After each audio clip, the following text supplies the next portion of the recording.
is it. Like, this is your body in this lifetime. It's like your best mate, and we treat it like crap. Can you imagine knocking on someone's door every day and going, hi, and you're going, oh, look at you. It's like, you look like crap again. You got this, this whole thing. And it's like, why can't you stay up all night after like what, working all day and after doing this? And it's constant like judgment and frustration, rather than what if we change that to constant gratitude and joy with our body? Then what would we choose?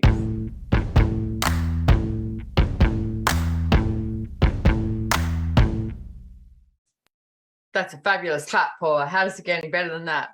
I followed it up with a little bit of a dance, just to make it my own. Jazz hands.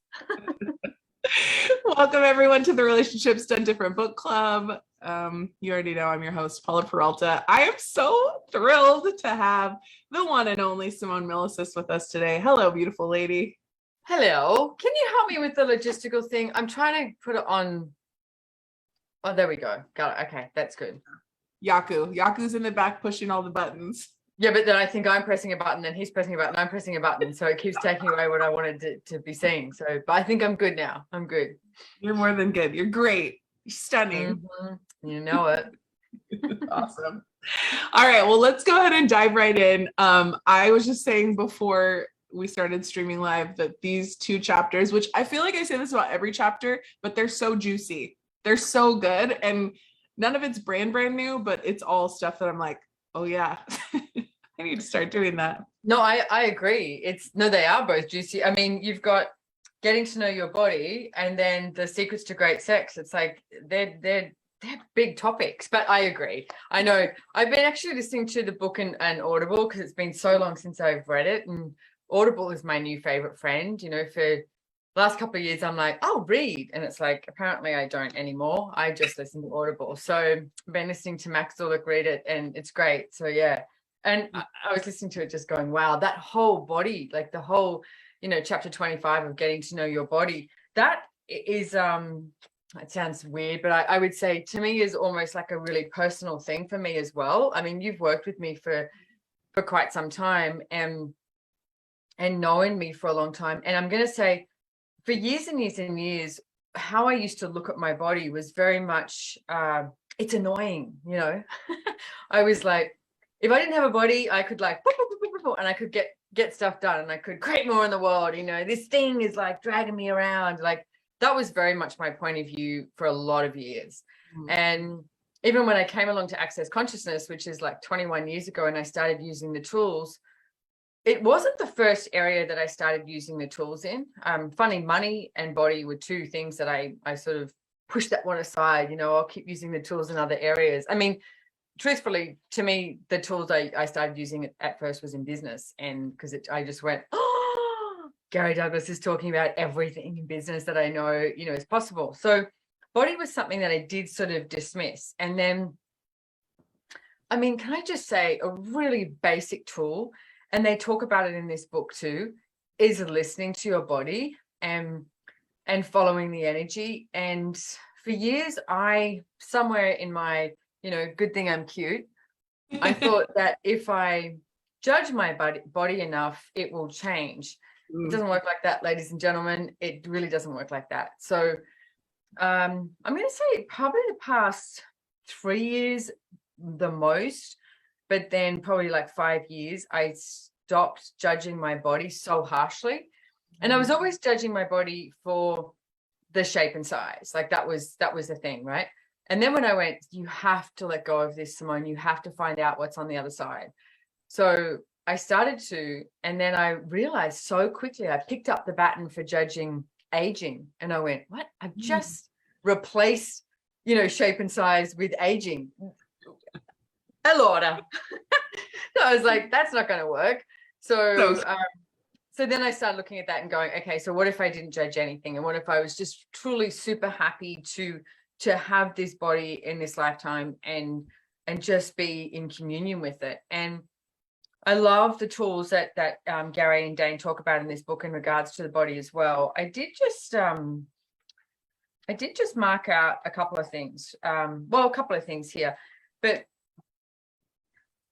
because it really is about asking your body what it requires. There's no right or wrong. And what I noticed too is there's certain times I'll go through phases, like, you know, I mean, just recently I had some stuff going on with my body, and all my body wanted to do was drink broth and eat fruit. So I did for a few days. And then it was like, right, that's it. We're done with that. You know, let's eat meat. And I'm like, okay. So, but I know so many people go, oh, my body's eating like broth and fruit. So then they decide that, and that's got to be this longevity thing. And it's like, no, your body might desire that for 2 days, 1 day, 1 week, 1 month or something, but know when it changes.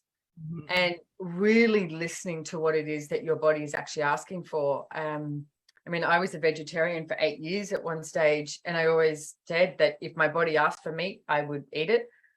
And I was sitting at a bar one night, my brother's bar, and the great chef there, and he heard me say, and I was like, I think I want to have meat. And he was like, went into the kitchen, he picked out this piece of steak, gave it to his sous chef, and went, this is the way I want you to cook it, you know. And that was the first piece of meat I ate in 8 years. But I was listening to my body, and listening to your body and being in communion with it is going to create so much greater, which leads into the great sex part, because you can't have great sex if you're not paying attention to your body. I mean, your body is the one that has sex, right? Copulation, I should say. Your body is the one that has copulation. So if you're more in communion with your body, then, you know, you can actually have great sex. Well, it's so true. Like, one of the things, and I know, I mean, you've done a telecall about this, stop judging your body. Mm-hmm. And one of the things that like the chapter leads off with is that you create your body from judgment. So you mentioned like this size thing, or the age, or, you know, whether it's fat, skinny, tall, short, muscular, not muscular, whatever it is, like all of that is based on judgment. And so if you've decided like what the perfect body is, which I love Gary explaining, the way he explains it here is that he says, perfect is a judgment. You have an idea of what your perfect body should be, but you never see the body that you have as perfect. Yeah.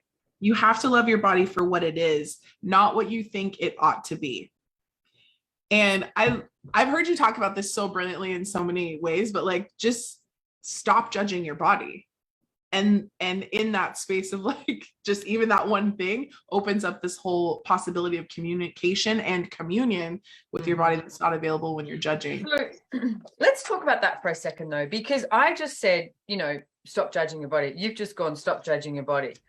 But then people go, well, what the fuck? Like, how do I stop judging my body? You know, it's like saying, be happy. And you're like, okay, you know, and so what if it really is like a muscle, okay? And no one else can do this for you. You have to be the one that chooses it. So you have to be, it's almost like a new religion for yourself. Be really onto it with what is showing up, right? So I actually start my day very much now. So start my day with, when I wake up, putting my hands on my body somewhere, and I'm just like, hey, body. I'm like, you know, how's it going? And just have a little chat. And it could be literally 5 seconds, or I could lie in bed for a minute or 2 minutes or whatever. And it's like just asking my body, hey, it's like, what do you require? And it's like, you know, or I might put my attention on something like on my feet, because it's like, you know, stretching your feet in bed and maybe, I don't know, cracking your feet or something like that. Or sometimes I even put my attention on my organs, and I'm like, hey, and I'll just put my, you know, hands on my organs and be like, hi. Because we so look at this, what we present to the world. But breaking news, ladies and gentlemen, your organs and your insides are running the show, you know, and even the cells of the body, like asking your cells, and it's like, okay, what do you require? Giving them a job to do, but not from judgment. And you've got to be the one that catches the second you judge, like the second you do it. Like, what part of your body do you not like? You know, what part of your body do you find, it's annoying? You know, what part of your body do you think is wonderful? You know, if you start to look at that and then go, okay, so what if I could really change the script here? Like the parts of your body that you're like, meh, it's like, okay, so what is it? And you've also got to put some work in. Like if you actually desire to change your body, like so a couple of things I asked for about 2 years ago was to be more flexible and have more strength. I like being strong, you know. And I went and did this class today at my gym. It's like a high intensity workout, and I'm usually not available at this time, and I was. And I went, and I haven't worked with this instructor before. And she said to me, God, Simone, your dedication on each of these things is brilliant. And it was funny because I looked at it and went, what do I do? Because it's like that 45 seconds on, 15 seconds off, like that thing, right? The high intensity. And I'll count in my head. I have my own little insane wall going on up here. And I'll go, okay, you do 10 more of these. And I know that 10 more is not going to be enough. But once I get to 10, I go 5 more, 10 more. And in my head, I'm playing this little game with myself. Oh, I could quit. You know, but it's like it's like if I quit, is that matching the energy of what it is that I would like? And not judge myself if I do quit, because sometimes your body doesn't want to do all of that. But I love that whole energy of like working out and, you know, and getting your sweat on and getting your fitness on sort of thing. So, but you've got to really be in tune with what your body is asking for as well. And a little story about Gary Douglas, the founder of Access Consciousness. It was a little while ago, and I hurt myself from Pilates, and he said to me, I was asking him about it, and I went to say something, and he went, "Don't you tell me it was fun." I went, "But it was fun." And he said, "You need to stop doing what you're doing the moment you go to this is fun." And I got so cranky because I was like, well, what am I doing all this stuff for with my body? Like, if it's not fun. But then I went away and looked at it and I went, what does he mean by that? And I realized, like at Pilates, I was doing, you know, a certain thing.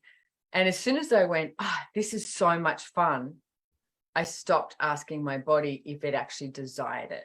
It's sort of like, you know, if you're eating food and you're like, oh, this is so yummy, like this ice cream or this glass of wine or whatever it is. And you're like, do you listen to your body or do you stop asking your body?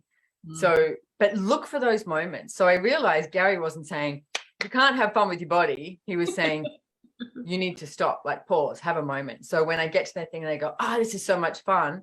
Have I now stopped asking my body? So just check in again. It's like, hey, body, do you still want to do this? Because your body's not going, we have to run X amount of kilometers or we have to exercise for this amount of time. You know, it might just go, go, go, go, go. Another day, it's like 5 minutes and like, we're done. Or we have no desire to move our body, you know, really. So basically really paying attention to what it is your body is asking for and listening. And can I say, this is it. Like, this is your body in this lifetime. It's like your best mate. And we treat it like crap. Can you imagine knocking on someone's door every day and going, hi, and you're going, oh, look at you. It's like, you look like crap again. You got this, this whole thing. And it's like, why can't you stay up all night after like what, you know, working all day and after doing this? And it's constant like judgment and frustration rather than what if we change that to constant gratitude and joy with our body? Then what would we choose? I love that. And, you know, it's interesting because when you're looking at this thing of, I love what you said about it's a practice. Right. So you just have to keep practicing the judgment, like, oh, I'm judging my body. Okay, I'm stopped. Like if I'm judging whatever, my mouth or my boobs or my belly or my butt or whatever it is, like stop. And okay, quick, like what can I be grateful for about this my body? And having that conversation it's a practice. And even, I mean, listen, I've been listening to you, Gary, Dane, lots of people talk about this for years, and I still have to practice it. And I will tell you, I definitely have less judgment and I still have to practice. And why the hell would you ever judge your lips? Look at them. But you know what? Here's another thing. What if you are judging your body? What if you start to look at your body through somebody else's eyes? Which, okay, brings me to the you know, let's like meld these chapters as well. It's like with the great sex. Right, how do you talk about this and not talk out of school? Because I was just well, it's like someone that I choose as a lover, right? He's always commenting and going, God, I love your body. And it's like, but he likes the way my body bees with his body, right? And it's like, that's such an energy of receiving and contribution from bodies and how they be with each other. And can I say, as you know, younger, we were talking about this not long ago, when I was younger, I mean, I think I lost my virginity when I was 16, and all in my head, I kept going, oh, great, I'm having sex, I'm having sex, I'm having sex. So I could like tick that box, Now I can go tell my friends, oh, I just had sex, There was nothing about it that was like, oh, is that nice? Is this nice? Oh, is that fun? Is this? It was just tick a box, right? And for years, a lot of the people I would choose was not, oh, will this person be nurturing for me? Which is one of the things that Gary and Dane talk about in this book, is having a look at, not, is this the right image? Is this? And I used to definitely go to, oh, will my friends like him? Will my friends think he's cute? It's like, seriously? Allora, why would we do that? But we do. And it's like, as I've gotten older, it's like, I don't care if my friends like him or not, or if someone thinks he's cute or not cute. It's like, is this working for me and my body? Is this fun for me? Is this joyful for me? A different possibility. And do this, like one of the tools they talk about in the book, and it's interesting if you do this, right? Is having a look at that energy of like asking your body, not you, because you tend to go, oh, the amount of women I know that go, oh, I want a man that's taller than me as a stipulation. Why? So, I'm 5'9", right? What's that? I said, I love a short king. You love a short king. There you go, ladies and gentlemen. And so, but it's a, like, I remember talking to this friend of mine who lives near me here, and literally she was on dating apps and that, and she's tall. She's like 6'1". I'm 5'9", and she was like talking about the height, and that was literally that was the first thing that she looked for. So she looked at the height, and if they weren't tall enough, they got swiped left. And I was like, wow, what if you actually asked for an energy, like somebody who was going to contribute to you? It's not about their height, their weight or the way they look, etc. Great. I love beautiful people as well. It's like, I'm not, I like young toy boys. That's just something that I'm good at, I like choosing. Not saying I don't like older men, but I tend to walk down this road of like someone young and yummy. And I also ask for that kindness to show up. And that's definitely what's been showing up in my life, is someone who's kind to me and my body and doesn't judge my body. I was really, earlier on in the book, they talk about the person that they were dealing, Gary was talking to, when he says about the, winners, no counts and losers. That was me. That conversation was with me. I'll never forget it, because I wanted to have sex with this guy, and he said, why do you want to have sex with him? And great question.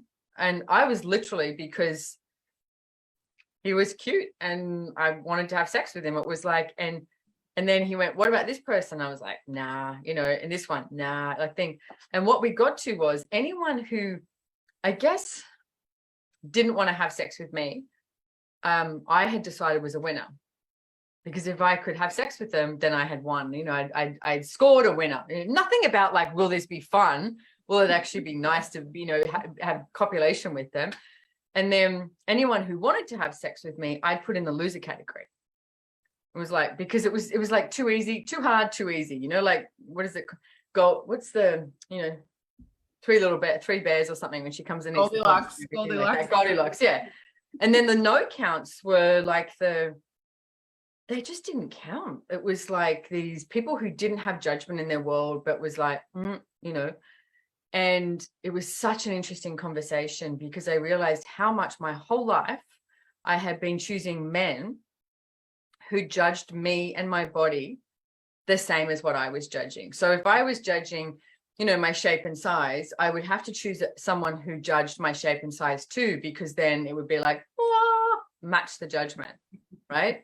Because then it would validate the limitation I was choosing for myself. I'm not saying it's smart. It was friggin' crazy and insane, but that's what I chose. And so many people I know have done that. Now I'm like, okay, well, what would it take to choose, lovers who are nurturing for me, who are fun? Like, don't you want to have fun in bed?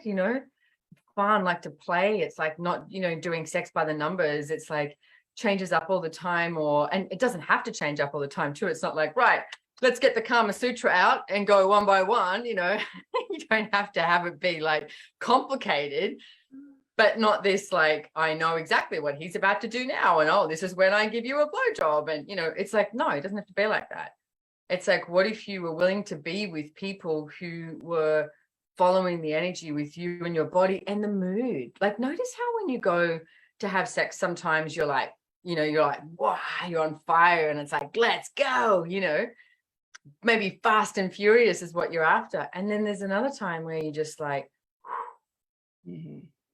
slow, and you can touch each other's bodies for like ages before there's any actual copulation, which copulation, bits and bits and bits in bits and bits in bits and stuff like that.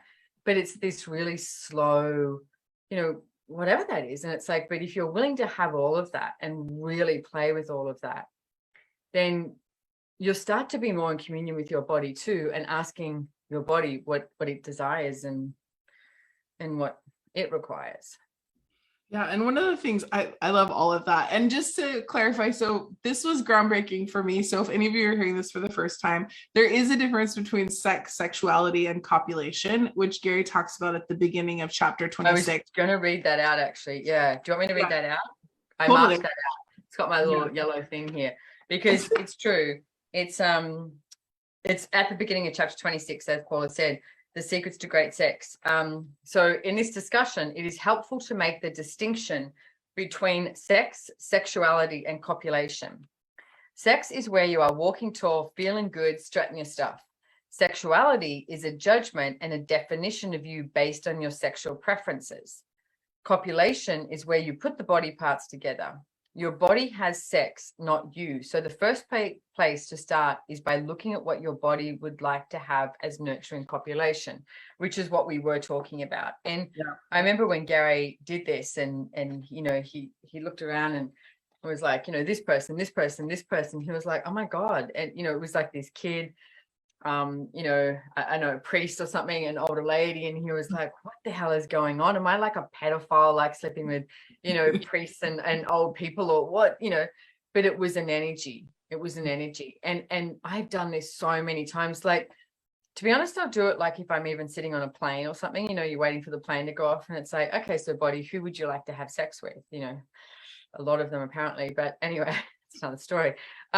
But if you look at the energy of it, it's like, okay, so let's talk about that for 1 second. Because your body actually doesn't have a judgment of who it has sex with. You do. And bodies like to be touched. So if you go, okay, body, who would you like to have sex with? Quite often it might be quite a few people, right? But then you, the being, start to go, oh no, hang on a second, and narrow it down. I can't have sex with that person because of this, or this person because of this person because of this person because of this. And you have all these reasons and justifications where your body just goes, oh, can they just touch me? That would be really nice. Thank you. And doesn't have a judgment of it. So again, breaking news, ladies and gentlemen, your body is really, really smart. You are the one that is like sometimes a little bit crazy. And if you let your body show you, the way and listen to that, then you might have a really different reality show up. And it's interesting.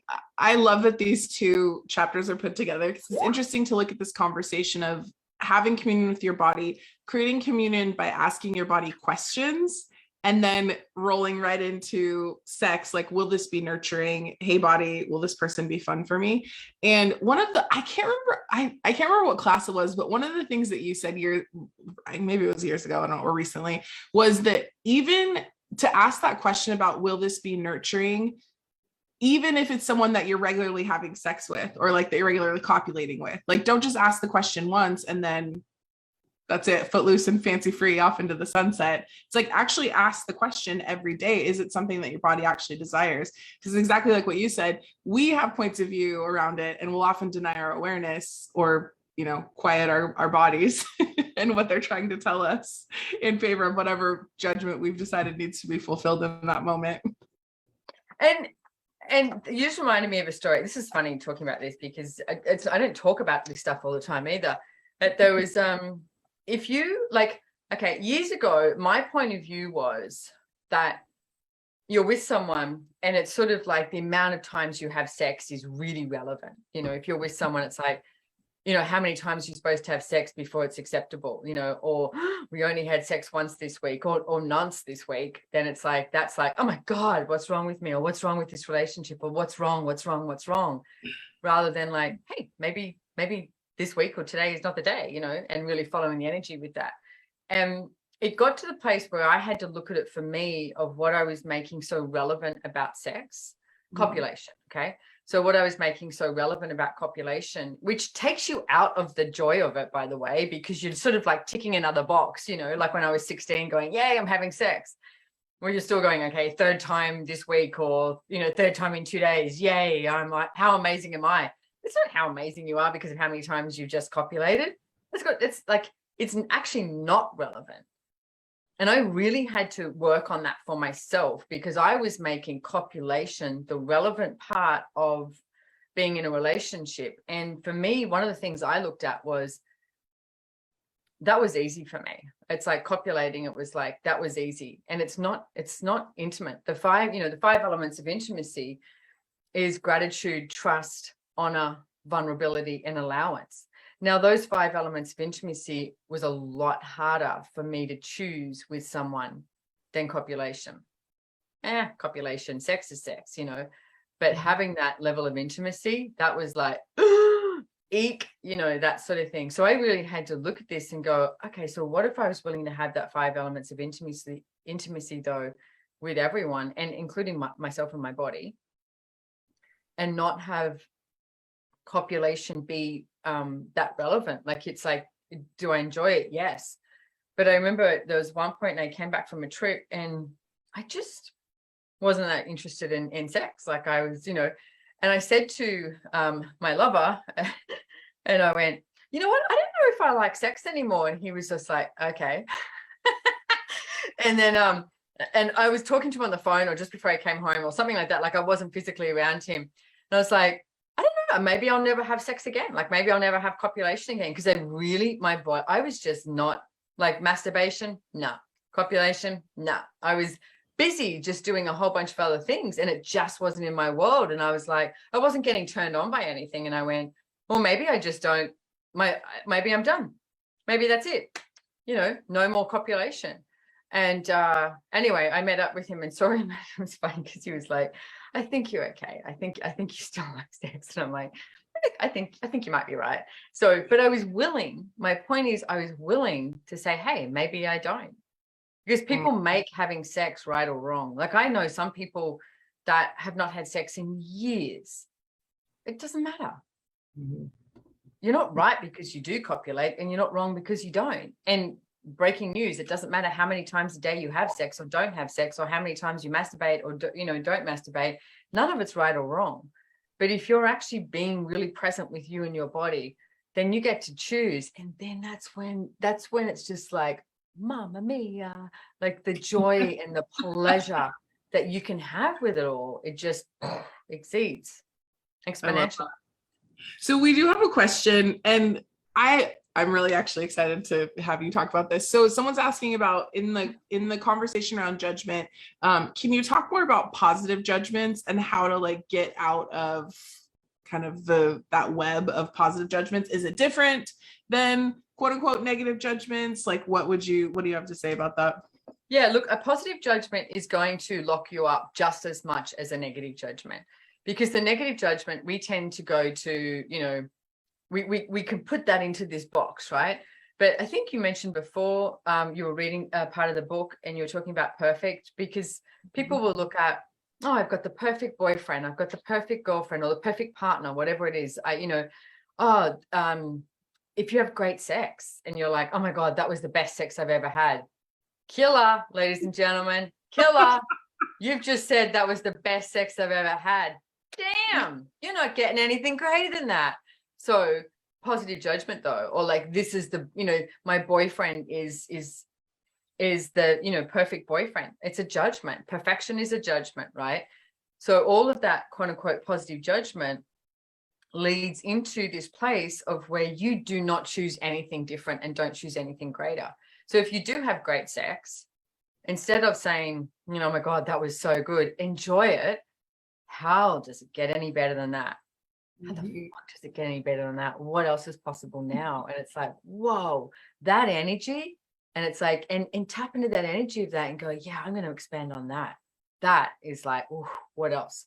So what if you were interesting point of view of it all? And that's a tool that we use in Access Consciousness. So it's not about like focusing on the negative judgment or the positive judgment. It's like getting rid of all judgment. So it's like interesting point of, because the other thing you'll do is if you have someone in your life that's like, you know, a great lover, great sex, great boyfriend, you know, part, whatever it is, then if you create that as something that's a positive judgment in your world, you will not allow anything else in either, because you're hanging onto this so tight. You know, you see people hanging onto a relationship so tight and it's like, well, I can't let this go. You know, this is it. This is it. This is it. And it's like, wow, you know, are you tired of that yet? Or like, you know, clenching every molecule in your body so that you don't let go of this? What if everything that you've decided is the right choice in your life and for your body and in relationships and with sex and copulation, you just went, right now, this very moment, I'm going to destroy and uncreate everything that that is. Take a breath and let it go. Right and wrong, good and bad, pock and pot, all nine shorts, boys, proverts, and beyonds. Because what are you avoiding by holding on to something so tight? What if you're willing to be those 5 elements of intimacy I mentioned before, the gratitude, trust, honor, allowance, and vulnerability with you first? Got to have that with you first. Have that with you. It's like, then what else can show up? Because what if you, I mean, you're super grateful for your relationships, grateful for the people you get to copulate with, etc. What if it was a choice every day, like, and you didn't end up making it a necessity? It's like, okay, so I choose to copulate with this person, not, no, this is the person I've got to copulate with, you know, it's better than nothing. It's like, there's billions of people out there in the world. It's like, you can find something, you know, greater and better if you choose. Know when it's time to go, thank you so much. I've had such a great time. You know, is it time that we called it quits and just said, thank you for being in my life. And I thoroughly enjoyed you. And it's time to choose something different. Like, what if that's the life we could live with all of this? I love that. And it's funny because so that the energy that you just delivered with the like, oh, like I have to have sex with this person again, or like, well, might as well. It's so funny because there's a part in one of your chapters where Gary talks about feeling tired. And the question that he asks is, how much of your life are you forcing yourself to do things you don't actually like to do? And how much of that is what's that he says the truth is that the energy you put into making yourself do things that bore you is what makes you feel tired. Have you noticed that you have to expend more energy to do things that you don't want to do? Yeah. And I love, I mean, whether it's sex, whether it's whatever your business is, you know, all those different things, it's really interesting to look at that energy in the context of sex, but then also in your life. Well, you know, Kevin Hart, the comedian? Yeah. Okay.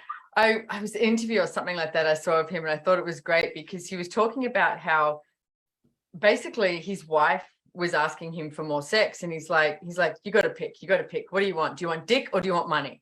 Because I'm out working all the time. He goes, I come home and I'm like, I'm exhausted. I just want to like go to sleep, lie in the bed. But if you want dick, then I'll stop working, you know. And it was this great, honest approach to it. He's like, you know, out making movies, doing all this. And he's like, you've got money. Okay. What do you want? And I just thought that, I mean, I'm not saying it doesn't have to be an either or, but I just love the way he addressed it. He was like, I'm tired. Like, I don't want to have sex right now. It's like, okay. But what if you did get to choose? Like you know, if that's you, if that sounds like you and you're just like, yeah, I am working my butt off here and I get home and the last thing I want to do is get naked and play. Okay, acknowledge that. And then go, well, what if we could go away for 3 days and get naked and play? Mm-hmm. You know, like look at it and go, okay, I'm not actually desiring to have sex that much, you know, but body, do you want to? And if you're with someone, then go, well, what if we actually made, you know, an event of this? Like we go away for 3 days somewhere and don't take our work with us, you know, can't help just a little bit. You're like, oh, what's that, you know, but do a little bit, but then just be like, hey, let's just play and let's just see how this goes for 3 days, you know. But again, you got to be the one that chooses this. Like there's no handbook. I mean, yes, there's a book, Divorceless Relationship, but there's no handbook of the right way or anything like that. It's like, you got to choose what works for you and your body. Well, I think it's interesting too, because when you look at this, the bigger conversation of like sex, sexualness, and copulation here, there's so much that I think there's so much that's left on the table with sexualness in terms of like that when you're willing to have that energy of sexualness and when you're truly willing to have the energy of sex, where you're willing to receive everything, like there is a turn on that occurs in your life. And that's actually something that Gary talks about in the book. He says, let's see here. He says, at what age did you turn your body off? Look at that age and ask, what decision, judgment, conclusion, or computation did I use there? There will be a sense of wrongness, which is like a fixed conclusion, but there's a decision there too. There's a decision you've made about the wrongness of your body. And he goes on to talk about like that basically the rules of this reality don't apply to us. But you have to be willing to receive all of those like generative, nurturing, fun, like exciting energies. And then the more you're willing to play with that, the more you feel that like vibrancy and that like joy of living. Yeah. And I'm grateful you brought that up too, because it's like, you don't just get turned on when you're about to, copulate, right? And it's like, so let's do this little exercise here. This is one of my favorites, okay? So every single person who's listening now, and in the future, it's like, what I want you to do, if you can shut your eyes. It's up to you. If you're driving, don't shut your eyes, okay? Already on the energy. What I want you to do is I want you to get the energy of orgasm, okay? That sweet, sweet orgasm. Now, it could have been 5 minutes ago, this morning, yesterday. It could have been another lifetime. If you, and I get it, there are people, I've spoken to many people who haven't had an orgasm in this lifetime. Again, that's not wrong. But what if you didn't quit? What if you actually just explored? So the energy of orgasm. I know you know that, right?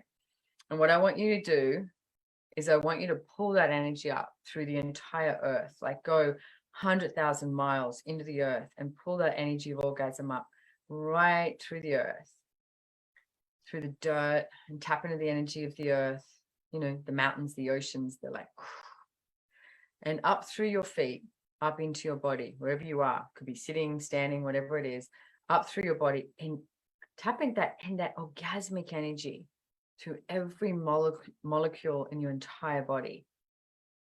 I mean, up through your genital areas, that's just like, it's like up through, coming up into your chest and out the top of your head and through your arms and your fingertips, so that there's this energetic, like heartbeat pulse of this orgasmic energy that is throughout your entire body.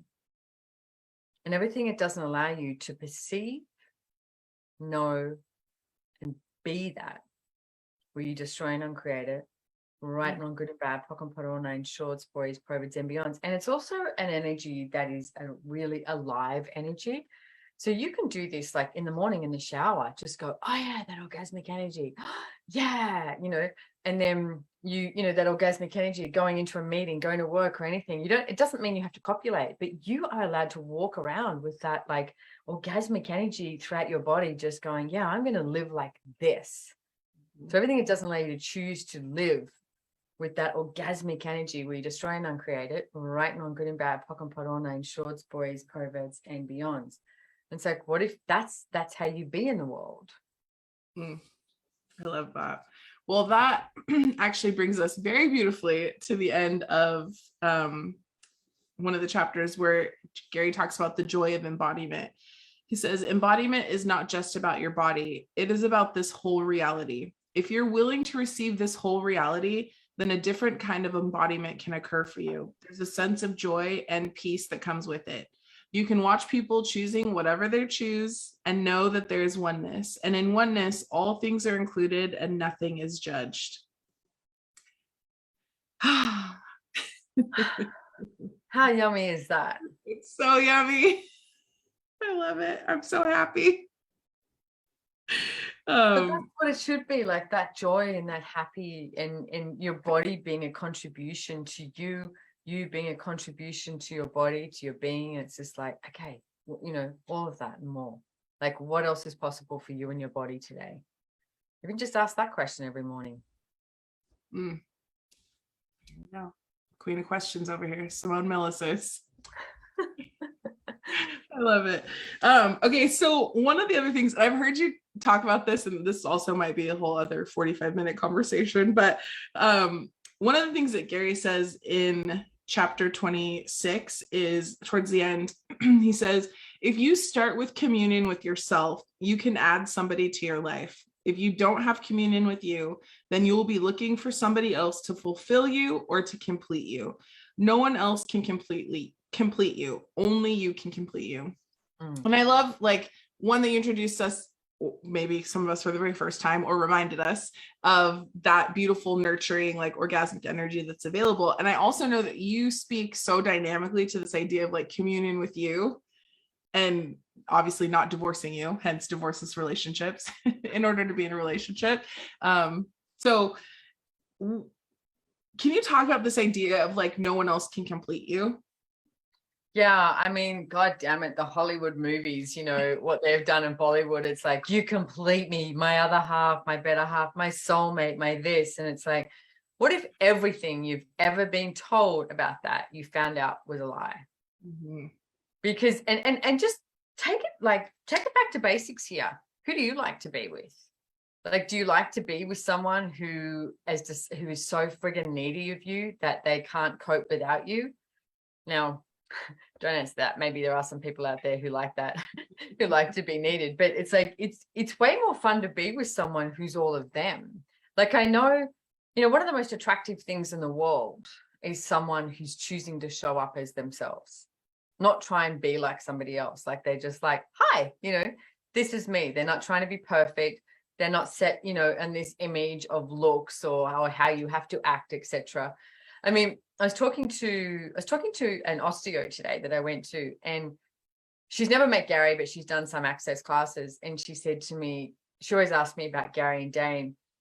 And she said, this may sound like a weird question, but does Gary swear? And I went, yeah. And I went, you know, the first class I ever heard Gary speak at was on relationships. And I had no interest on hearing about relationships, but I wanted to hear him.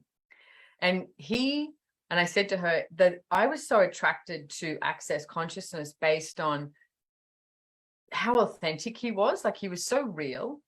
He was irreverent.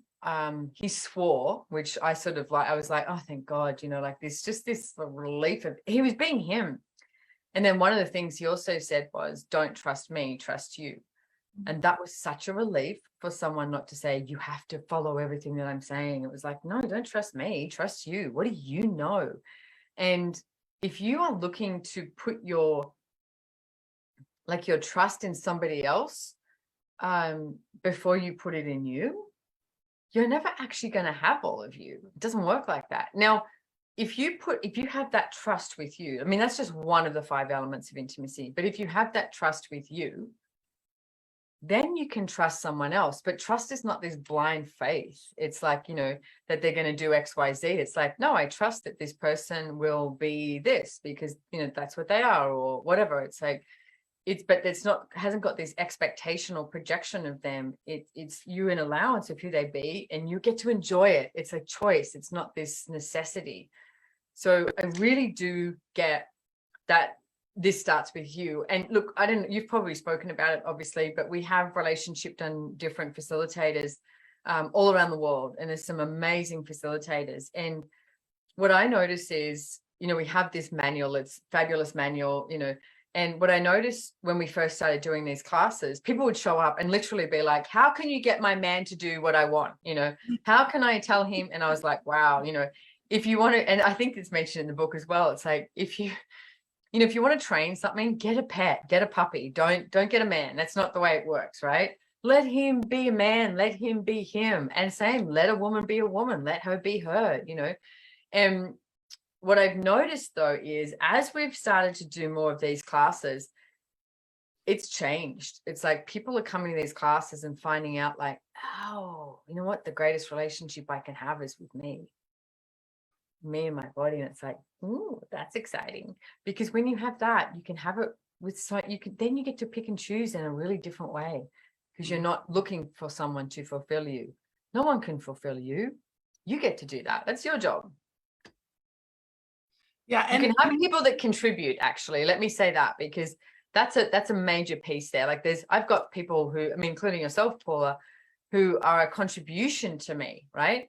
But it's like, you don't complete me, you're a contribution. There's a difference. Wait, what? No, you don't complete me. I don't wake up and go, Paula, you complete me. I'm actually okay with that. but look at the energy of that, right? The difference. If I said, Paula, you complete me, yeah, it's like, how much do you have to go, shit, what does that mean? What am I meant to be doing? Am I fulfilling that? You know, all of that. Whereas if I say you're a contribution, it's got no edges to it. It's just got this like yummy energy of like, yeah, I'm a contribution. It doesn't have to be like, you know, you complete me. It's like, is that like an hourly job? Is that that's every day, right? How many hours am I going to put in for that one? Whereas contribution can be anything. It doesn't have a time limit to it. It's just like a contribution. I love that.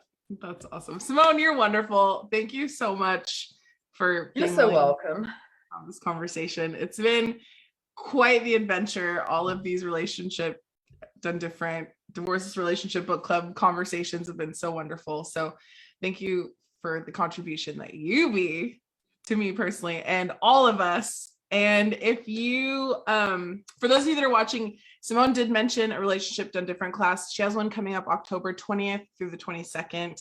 You can go to SimoneMilasas.com or accessconsciousness.com or relationshipsdonedifferent.com and you'll get more information at one of those 3 locations. So Simone, thank you. And thank you everyone for joining us. Yaku, translators, everyone. Thank you so much for making this possible. Yeah. And thank you for taking the courage to be on here, everyone, because it takes courage to actually choose for you. It should be the easiest thing in the world, and we make it one of the hardest things in the world. And there's only one thing we want hard in life, ladies and gentlemen. And if you don't know what that is, go back and read chapter 26 again. So thank you for having me here. Mwah. Of course. Bye, everyone. Bye.